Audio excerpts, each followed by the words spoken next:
Default value for next element in Python iterator if iterator is empty.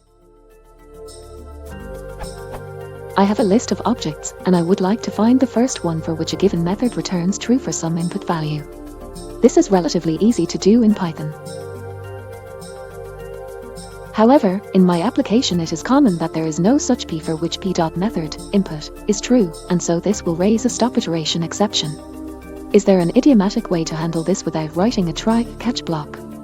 In particular, it seems like it would be cleaner to handle that case with something like an if pattern is not non-conditional, so I'm wondering if there's a way to expand my definition of pattern to provide a none-value when the iterator is empty, or if there's a more Pythonic way to handle the overall problem.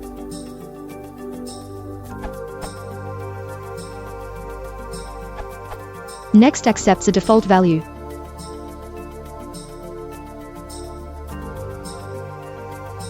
And so.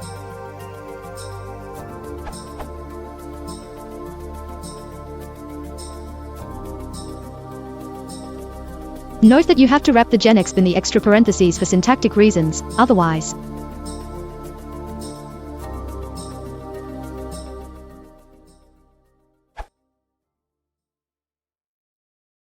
If you want to support the channel, please consider liking and subscribing.